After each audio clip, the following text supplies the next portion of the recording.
Okay, we're going to start. We're going to start up here again. We have with us Julie Sessions, is one of our members of the Board of Trustees, and she's been a parent at the school for, I'm going to guess, 12 years. She has children from elementary to middle to high school. She's had a son graduate from American Heritage High School, and she's going to share with us for just a moment the perspective of a parent at American Heritage School. Let's give Julie a big round of applause, following which we will start in on methods to match a mission. Julie.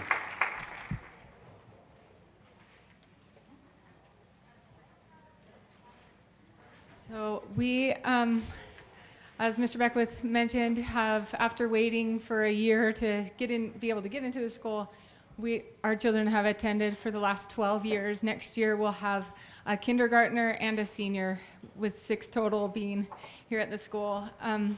I recently was trying to help a friend register for American Heritage, and she was at my home looking at the computer and saw the tuition, and she said, "Whoa, you have 6 children attending here? You could be in a big house, and you could wear nice clothes." And anyway, it was really funny. And I thought, when we were looking for homes in this area, and with my sister, we went into a home, and there was a magnet on the fridge which said, "Pour your person to your mind. There's no better investment than education." And that was a quote from Ben Franklin. And that is why we originally came here. We came here for an excellent academic education for our children, which they have absolutely received, but we have found so much more here than I can even begin to express in 5 minutes. But a couple highlights. One of the things has been the priceless education of hearts that has happened from having my kids, my little children, say prayers and saying things that I had never even thought of saying. Now I'm saying them, but they're so beautiful. And I knew that they had learned them here in school from their teachers, and really thinking in their prayers to asking me, "What are we doing for the widows in our ward this month?" and things like that I feel has been priceless here at American Heritage. Also, the friends that they have made have been unbelievable. I can't even begin to express the families, the friends, the people that they're calling to hang out with. It's just better than I ever possibly could imagine, all the way up to my senior in high school who graduated last year, where their class, what was popular, is exactly what's over each of these doors: virtue and courage and integrity, all those things. That's what was popular. That's what was looked up to. That's what they were encouraged by their peers to do better at. And it's that has been absolutely priceless.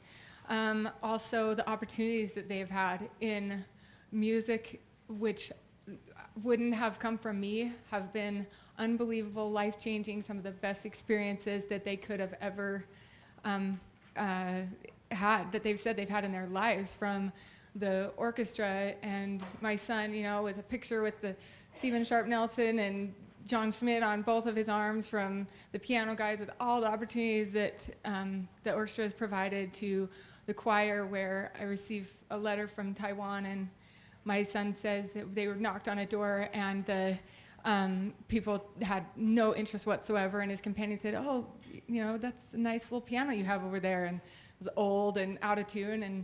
And the father said, "Well, did you want to come in and try it out?" And so the one companion started playing music, and my son sang, who used to be very shy, but because of the choir director here, it just brought him right out, and he sang, and the family said, "When can you come back?" And they had originally said they had no interest whatsoever. And so those opportunities that have happened here have been incredible. Sports as well, that my kids can even be on a sports team, is a miracle in itself. But it's great. It's not just that. It's the kind of teams where they're slapping hands with the kids from the other team on the bench that are losing really bad. And those kind of neat team experiences have just been outstanding. Another thing is the mentors that my children have had. I could never, I don't think, find anywhere in the world, as my son writes home and tells me about the influence that Mr. Beckwith had on him throughout his senior years, just their visits in the office, and not for bad reasons, just because Mr. Beckwith would say, "What's your plans next year?" and let's chat, and they would have great talks, and also all of his teachers. I can't even begin to list them because they're the greatest examples of his life, literally, and he's so thankful for them. We have quite the variety of children, so I feel like I have a pretty good understanding of American Heritage in that I have students who, one who tested in the top 1% of the nation last year. Harvard came and interviewed him here at the school and has, excelled academically, to a son who was tested by the district to have severe learning disabilities and who's hated reading worse than anything on earth, and yet had a teacher last year and another helper at the school who every day after school on their own time and their own dime literally sat with him for an hour and taught him a new method of reading, to where now in the last year he literally has read more than in his whole life put together. And I saw as he left for work this morning, it's a 45-minute drive to get there, he had a huge book in his hands to read on the way. And I just every time I see him reading, I want to take a picture and send it to those or to those teachers and say thank you so much. And we had also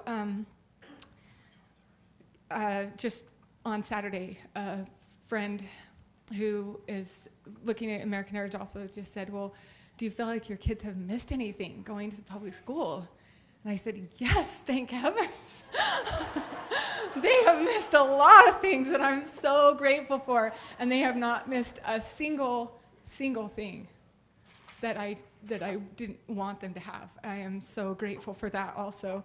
There was a class that my son needed, AP Physics he wanted to have, that wasn't available at that time, and so he went to Lone Peak for first period and went there, and people would ask, well, how would he do after? And straight A's, never had a single bit of an issue with socially or with the academic part of it.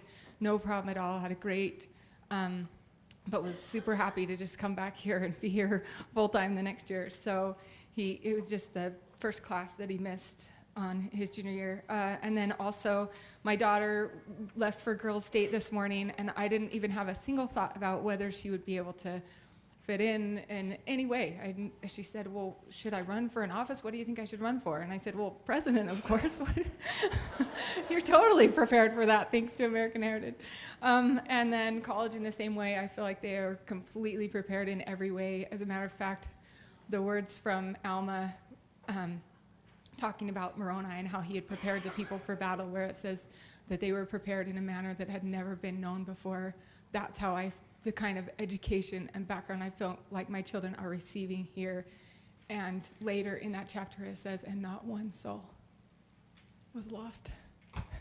And so I'm very thankful for American Heritage. I look at their statistics as far as the kids going on missions and marrying in the temples, and it's pretty outstanding too. But my last thought was several letters that I received from the branch president that were sent on to me from the branch president at MTC, saying to Andrew, I really don't think I've ever seen a better prepared missionary ever. And I immediately thought American Heritage School, and I believe that, and I say that in the name of Jesus Christ, amen.